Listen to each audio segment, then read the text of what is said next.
Welcome all to a new show under the XPRIMM Time for Business titles. This is the first show in a series that will focus on the insurance markets of the Central and Southeastern Europe. And we will try to draw a snapshot of the way these markets are coping with the current crisis born by the coronavirus outbreak, and mostly of the lessons learned and the strategies they are preparing for the future.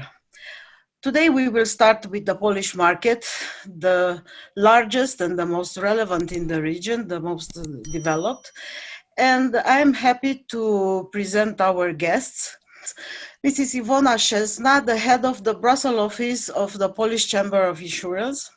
Mr. Jacek, CEO of Polish Re, and Professor Krzysztof JAJUGA of the Wrocław University of Economics and president of the CFA Society Poland. He is also a member of the Warsaw Stock Exchange Supervisory Board, so a person with a large knowledge of the Polish economy now. I'm saying that because, in fact, to you, Professor, comes the first task of this meeting. And I would like to invite you to explain for our viewers how strong was the impact of the COVID crisis on the Polish economy, what are the recovery perspectives, what are the industry most hits, and so on and so forth, just to give us a general image.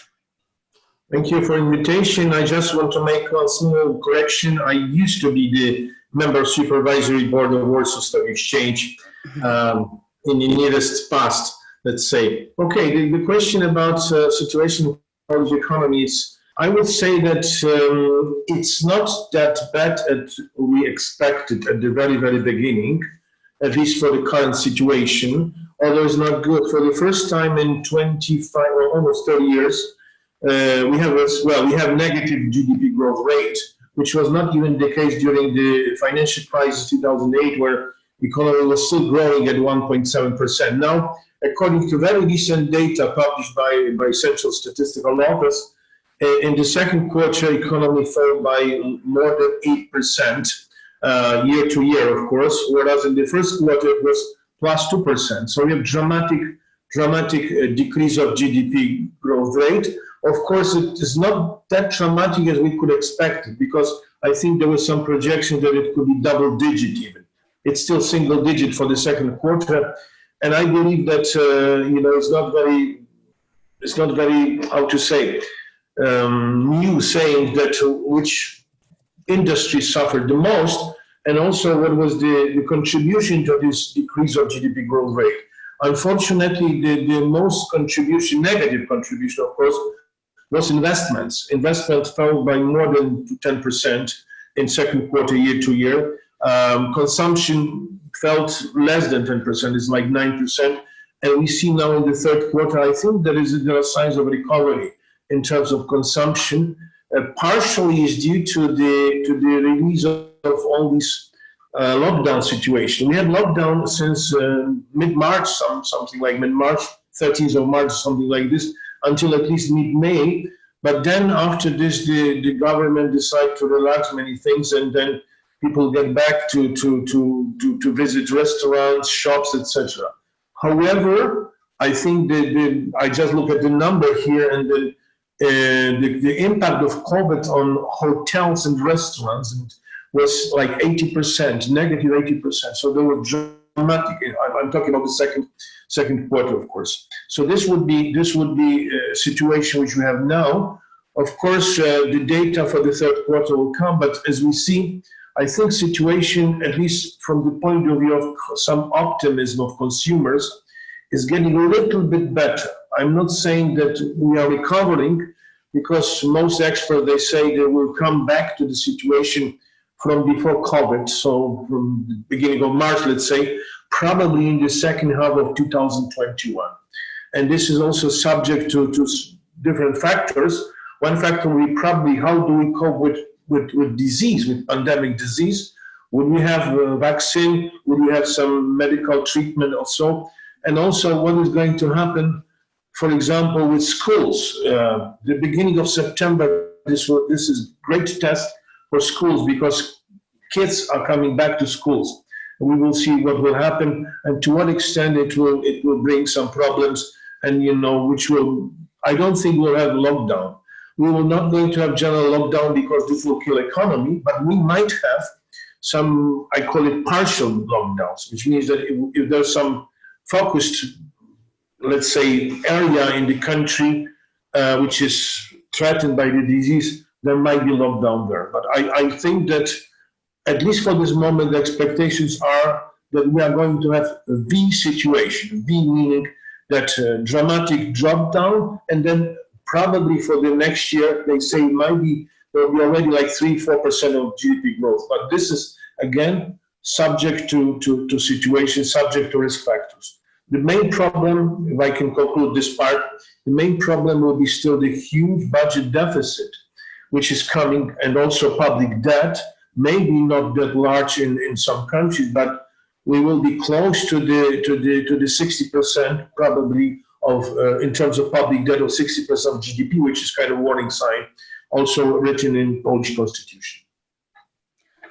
So overall, the situation is not quite very bad, but it's not also bright and close to the normal that we were acquainted some months before. I would say you are completely right, and I think also from the point of view perception of Polish people, this is the first time that really, I am not talking about the beginning of 90s, the period 1990, 1991, where we had, of course, obviously recession, but I'm talking since that time there was no really negative growth rate. So people were not prepared also mentally to the situation when, the household budget will collapse, etc., etc. So that is also important situation. This is a topic that brings me immediately with my mind to the insurance industry, because the household budget has a significant role to play many times when deciding if we are buying insurance or not. But beside this, I would like to invite Mrs. Czesna to tell us first, up to this point, how strong did the Polish insurance market feel this crisis? There were business lines very affected, or maybe at the opposite pole, there were lines developing because of this context. Iwona, please. Yes, at this point, I must say that we do not see the strong effect on the financial figures of the insurance companies yet, but this is mainly due to the long-term nature of the business. So usually people buy insurance for the whole year. So we will see the results on the financial figures in 3 to 6 months from now. Of course, as you mentioned, Daniela, different business lines were affected in a different way. So, as Professor JAJUGA said, some of the industries were frozen completely. So it will affect, of course, the insurance companies as well. So it will be visible mainly in tourism, but of course not only there. So we are currently observing the decline in sales of new cars. So this will also affect the motor business of the insurance companies. So for the final results, we will have to wait a bit more. Yes, of course. But can you say, for instance, there is a bigger interest for health insurance? Yes. Or even for life insurance, some products of life insurance, or I don't know, for business, some interruption clauses attached to policies. The perception of consumers has changed somehow and towards this thing? Yes, definitely yes. So the expectations were changing, and now people are seeking for cover When they think about travels, they want to have COVID covered there. They are also looking differently a bit on the health insurance. So they are much more convinced now to the telemedicine, which was not the case before. So here I see the huge potential for this market to grow in the future. So definitely the world has changed. We all needed to adapt, and we tried to help our customers. We tried to help our distributors to prepare to this new environment. In your opinion, were Polish insurers fast enough in adapting to the new conditions of the market? I think yes. I can say that, we changed immediately, to digital channels. So the new sale was immediately done remotely. We assisted also our members in proper claims management in digital way. So the clients were really happy that they can so easily settle the claims they had. So at the end, I think it was a great success. So usually in all these digital projects, it's taking a lot of time, a lot of testing, dry runs, and so on. Here, it was really kind of stress situation, and I think that we passed this exam very well. What about the other risk? Because, okay, we have this pandemics, which has occupied our minds for months already, but besides it, there are still storms outside, there are still floods, there are still other risks happening. And in this environment of isolation, maybe it was a problem. How did the industry cope with the mix of everything together? Well, the traditional risks remain, and of course they are independent from the pandemics. So we wanted to remind our clients, our consumers about that. So to support this, we started the campaign Nie rezygnuj z ochrony, which means don't give up on protection. And during this campaign, we tried to remind people that they are still exposed to those traditional risks.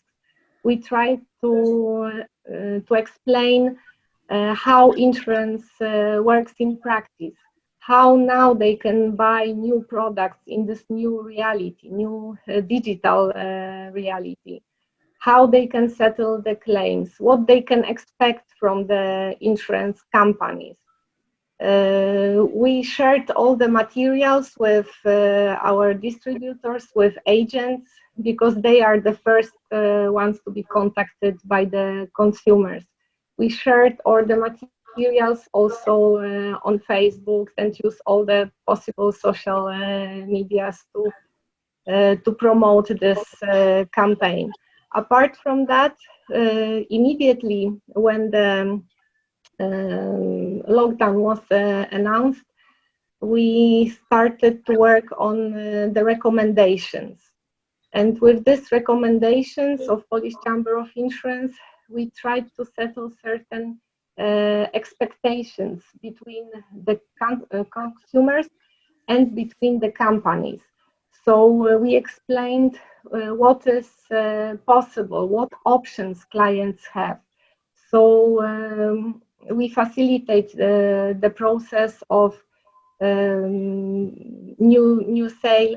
We facilitated also the information sharing, what is feasible, what is possible, that the clients could now ask for some installment payment instead of annual payment. So we wanted our clients to know what they can really expect, what kind of assistance, what kind of help they can receive from our members. Well, I hope they have appreciated all this, and you really managed to ease a little bit things also with for the clients. I will go now to Jacek and ask what about reinsurance? As far as I know, Polish Re is the sole pure reinsurer in Poland, and I was wondering if you have seen some changes in the insurers' behavior regarding the risk transfer, their insurance policies, or on the other side, if you have made some changes, please. Mulțumesc, Daniela. So, first of all, I would like to say that I hope that all our friends, business partners and customers stay safe and healthy and safe. So, answering your question, well, frankly speaking, we haven't seen much impact of COVID and pandemic lockdown on the reinsurance. And all the existing treaties are running very well. There are no changes so far. However, obviously, the changes are expected. So, for instance, we foresee that at the coming renewal, 1/1 renewal for 2021, there will be more expectations from reinsurance market to include pandemic clauses or to maybe some attempts to increase the prices. However, I don't think that the changes will be significant, because, for instance, the reinsurance pandemic or COVID-19 clause related to property losses is kind of just reconfirmation that we don't have much direct influence of COVID losses to property losses. Obviously, there are some lines of business which Iwona mentioned as tourist lines or casco. We recorded 35% drop in sales of new cars. So some of the lines will be affected, but on the reinsurance side, when we are talking mainly about industrial risk, excess of loss or pro rata business, we haven't been affected that much. Well, this is good to hear. I will move our discussion a little bit towards consumers, because in the end, everything goes there, I think, or everything comes from there in your industry. And recently, I have assisted to several discussions, including here in my country, about the way the consumer's behavior is changing. What are the new preferences? What are the new expectations? Many of them built following the example of other services they are very easily obtaining online. And then they shift these expectations or this purchasing behavior towards their insurers. And I would like to know if you have seen in your own market this kind of changes about the preferences of your consumers. Iwona, or? Yes, I can start. From what I see on our market, it's true that the consumers are interested to compare the products in a digital way. They want to do everything online, and sometimes companies even compete with each other, with how many clicks you can purchase the new product. And of course, this is extremely important now for clients.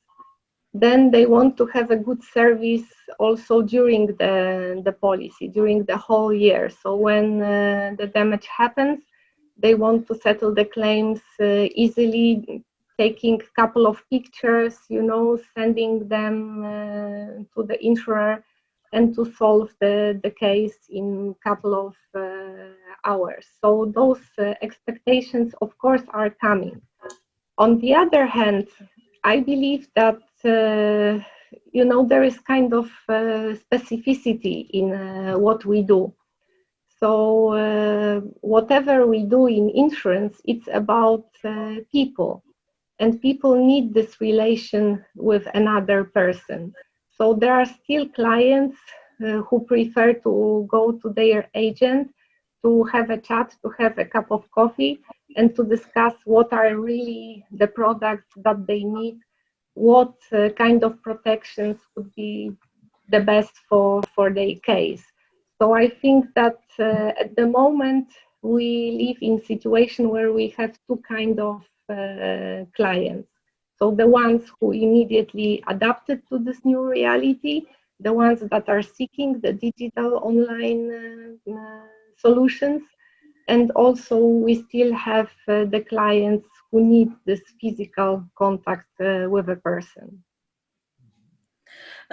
Of course, digital in the end is not fit for all type of products and all type of situations and customers.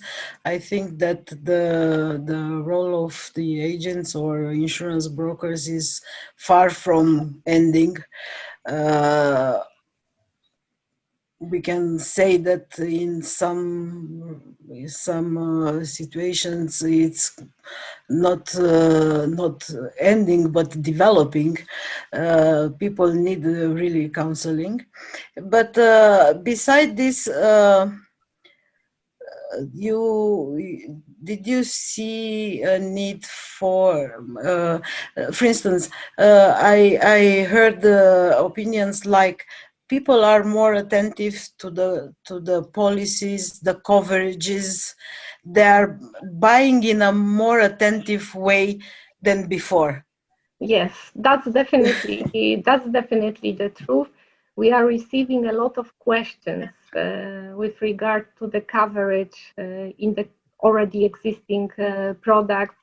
When people consider to buy the new product, as you mentioned, Daniela, they are more attentive, they are checking, they are really reading the general terms and conditions with understanding. So this is something that has changed, but I see it, as a positive sign, because if people want to learn more about insurance, if they better understand the products, we can be only happy about that. It's a very positive development, I would say.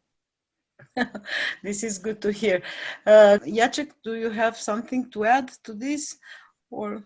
Well, I would like to add that there is big work and many efforts done Polish Insurance Association to promote the consciousness about the clients. And I think that irrespective if we are talking about buying online or buying via phone with insurance agent, what people are expecting is just convenience. The process of buying insurance has to be convenience, and we knew that forever.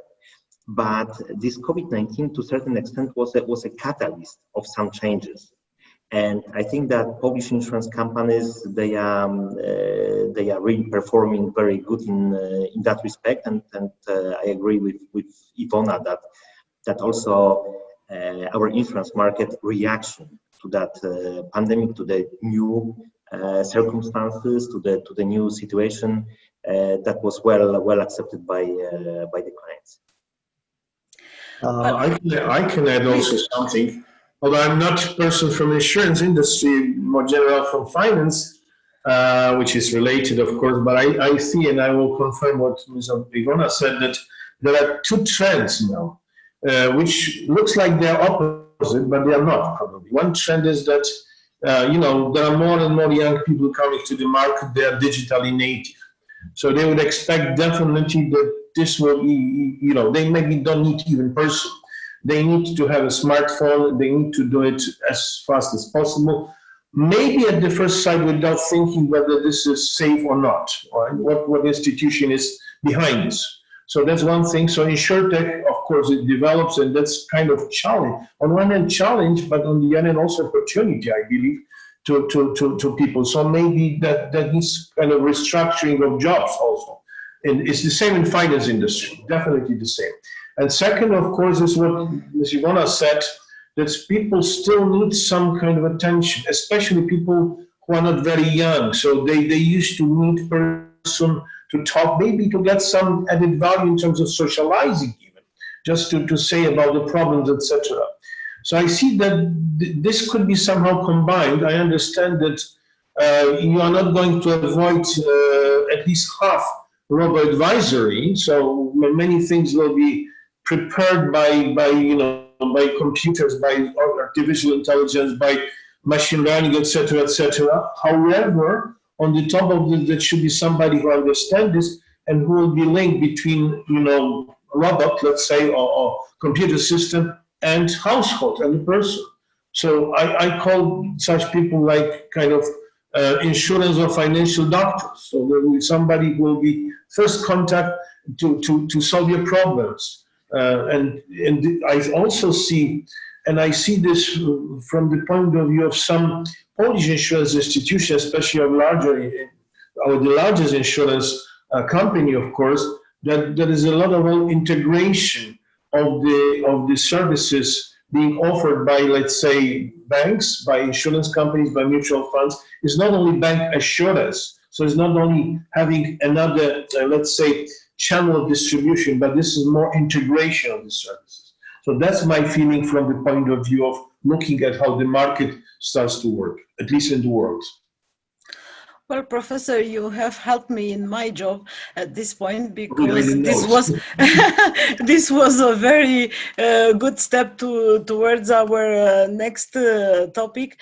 In fact, I am very much interested to talk with you about the future, because obviously we have learned some lessons from these months that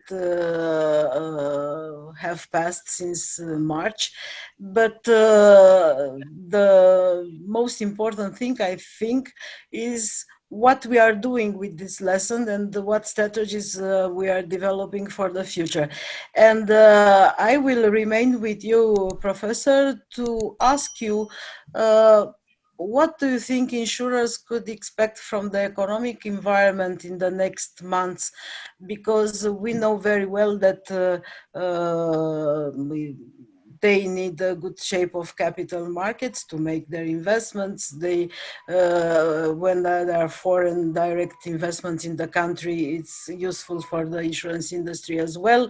The bank lending is also a factor which influences some business lines. What can you tell about the future months to come? Well, it's very difficult for me to judge about the future of particular insurance industry. If I look at this from outside, let's say, I'm outside in this area to some extent, maybe I would see that first of all is, the COVID accelerated automatization, which was true. So without COVID, we would have clearly the idea going into digital jobs. That's one thing, and COVID probably speeded this up, which is okay. Okay. So one thing. Second thing is that I think that what Ms. Iwona said also a little bit about is that with the current world, which is very much uncertain, people are afraid of something that could happen to them, and and they don't know how to cope with this. So loss of jobs for companies, you know this better than me, of course. To what extent you could extend a business interruption type of coverage? Which depends also on what kind of is coverage really type that is being subject of business interruption. Depends probably how the agreement is constructed. But I think that with these new things, a lot of uncertainty also related to, I don't know, stealing of personal data. These things that common world brings, there is good opportunity for providing such kind of coverage. And also I think that for this, you need definitely somebody who is between customer, between household, and between this very complicated world of products. Somebody who will explain So like, today we have the same with the medical situation. The question is whether, in fall, should we take vaccine against influenza or not? There's a big discussion. Most people, experts, say you should do this, especially if you are at a certain age, right? So I think the same type of advice should be needed for people. And I strongly agree with the statement that Iwona said, that educated client is better client. The client that is not educated could take any part of policy and then go to the court saying that there was something wrong. Yeah. So if I may add to that discussion, I fully agree with Professor JAJUGA. And there are a couple of risks that are appearing as an emerging risk. So Professor already mentioned the cyber risk. So this is also something we need to deal with. But there are still the risks that we knew already even before the pandemics that will still continue to remain and that are really a challenge for the insurance industry. So to add to what Professor already mentioned, we are still operating in a low interest rate environment. And this is a key challenge for doing an insurance business, especially for designing new sustainable life products. So it's easy to do the business for the insurance company, but the difficult part is to ensure that the clients can really get a profit on those products in a long term. So those kind of challenges will definitely remain with us.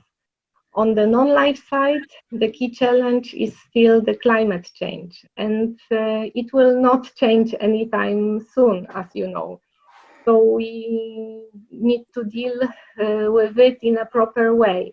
So what is really needed, and the only solution I can see for this big challenge with the rising number of people, with the higher valued property, the only way we can deal with it is to design the proper damage risk management strategy.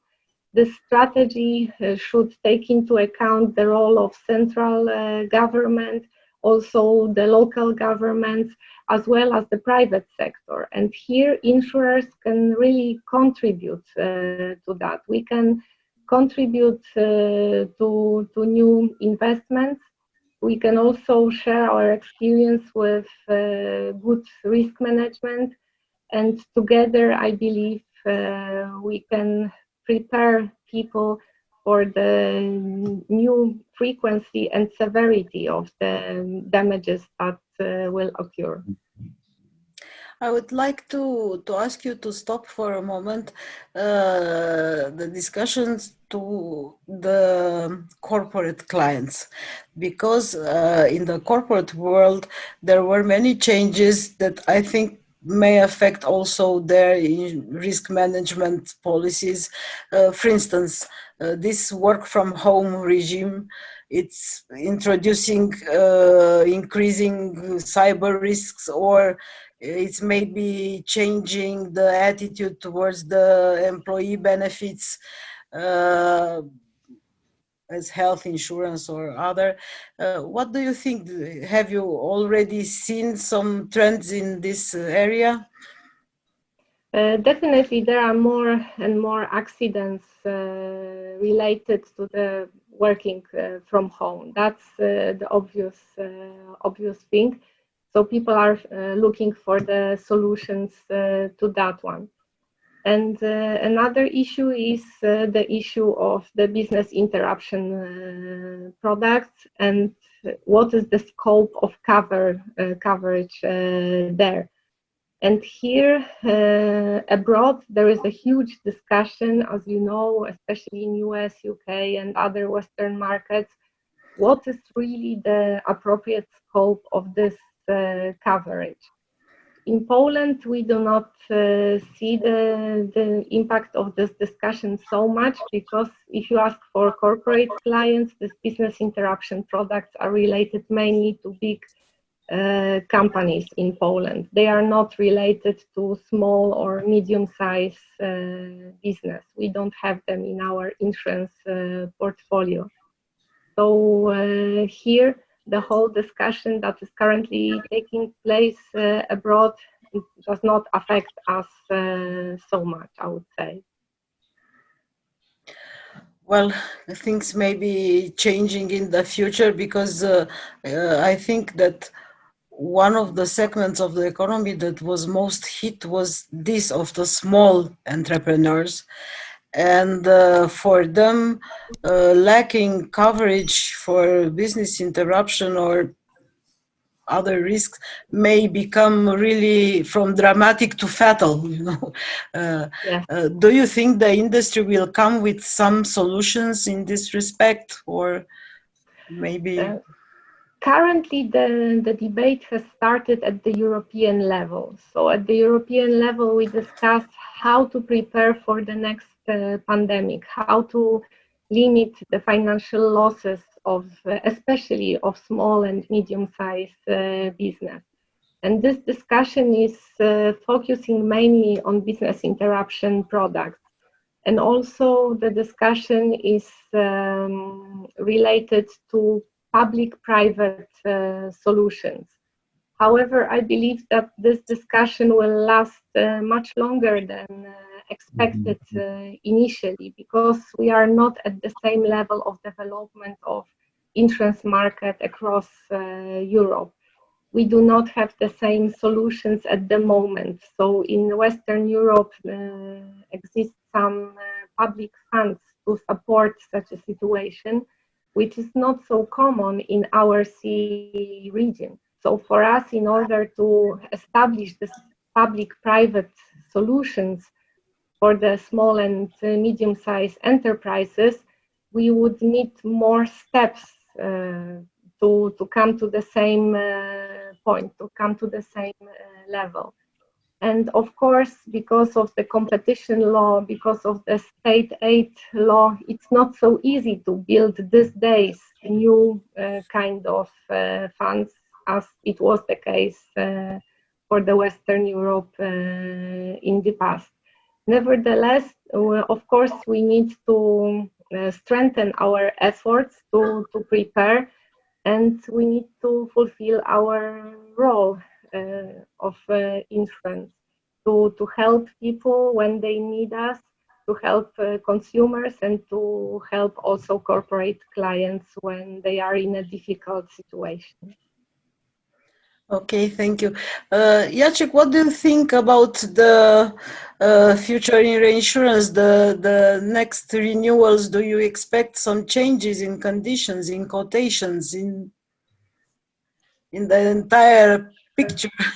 Daniela, that's an interesting question, because as you all know, reinsurance is a long-term partnership based on common understanding and trust. And here, talking about future, tomorrow kids are going back to school, and still we don't know what will be the system of learning. Will be hybrid or working learning from home or at school. So it is very difficult to predict. Monte Carlo is called off. Instead of that, we are going to have some video meetings. Rating agencies inviting for their webinar, not for the traditional conference at Monte Carlo. The same case is with Baden-Baden.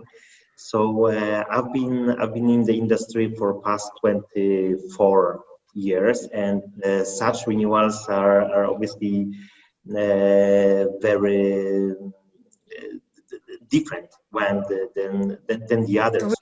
Strange season. It is going to be strange season. However, already looking at the fact that some companies already started renewal discussions, I would say that there may be some expectations also from the seeding companies that the market will be more hard than it was last year. Obviously, all the turbulent times turbulences on the financial market may also to certain level affect the financial position of the seeding companies, because, for instance, it may affect their solvency position. So they may have some expectations from reinsurance markets to get a solution which will be designed to protect their solvency position. So I think it will be another challenging renewal season, completely different than the others, and we hope very much that next Monte Carlo, next Baden-Baden, it will be held in already normal way, whatever that means. Let's hope so. Well, we are approaching the end of our discussion, and I would like to take advantage of Iwona's position close to the Brussels regulatory epicenter of Europe, let's say so. And maybe you can tell us from this position what is cooking for the next months in the EU regulatory environment. Are there some changes in view for insurers? Are some requirements, new rules? What can you tell us? Yes, so currently, of course, all the discussions are focusing on how to recover, how to turn on again the European economy. And the ideas on that are focusing on the transition. So digital transition as well as green transition. So those are the two areas of attention. So all the other regulatory projects that are in the pipelines, they have slowed down a bit. So we will have a bit more time to prepare for the review of Solvency II or review of PRIPS or directive on distributions. So it will take a bit longer, but we will see the impact of projects like sustainable finance, which promote the investments in the new green projects. We will also be affected by the new requirements related to digital services, related to artificial intelligence or cloud computing, or moving the business to the cloud services. So those are the areas where we will see the more and more requirements. Of course, the discussion will still continue how to prepare for the new pandemic. And here the discussion currently focusing on business interruption products, but maybe in the future it will be extended also to other products. So this is the current European landscape. I would say it is quite busy.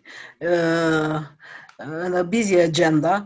Let's hope that some good solution will emerge soon, as soon as possible.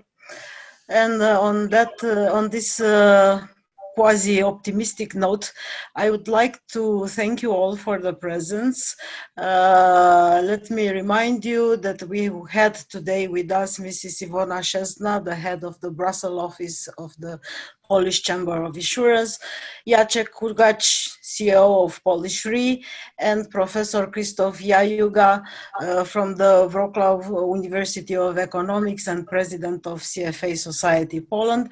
Thank you all for your contributions, and to our viewers, thank you for being with us, and we expect you next time. Thank you very much. Thank you very much. Bye.